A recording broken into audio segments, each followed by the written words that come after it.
अरे अरे काली जामुनिया तो फर के लटक जैतू हो। ई जामुन तो हे के तुरन पियवाते नजरिया भर देख लेती, नजरिया भर देख लेती।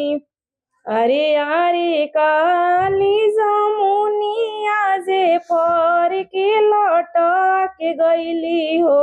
ए ललना भेज दिहले अपनी तूरा हवाय अपने नहीं आवले, अपने नहीं आवले।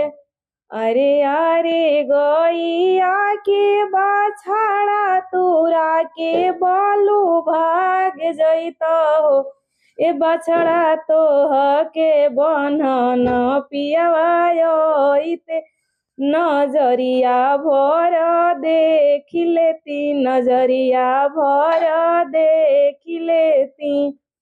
अरे अरे गैया के बाछड़ा तोरा के उहो भाग गईले हो। ए ललना भेज दिहले अपनी चरवा हवाय अपने नहीं आवले, अपने नहीं आवले। अरे अरे सासु नदिया बेमार बोलू हो जैतू हो। ए ननद तोह के देखो न पियवाते नजरिया भर देख लेती, नजरिया भर देख लेती। अरे अरे ससुई नदिया बेमार रे हो गईली हो। ए ललना भेज दिहले डॉक्टर बये दवा अपने नहीं आवले, अपने नहीं आवले।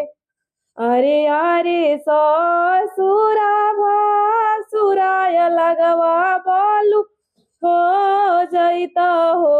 ए भसुर अलगे करन पियवाते नजरिया भर देख लेती, नजरिया भर देख लेती। अरे अरे ससुरा भसुरया लगवा हो गईले हो। ए ललना भेज दिहले गाँव के सरपंच अपने नहीं आवले, अपने नहीं आ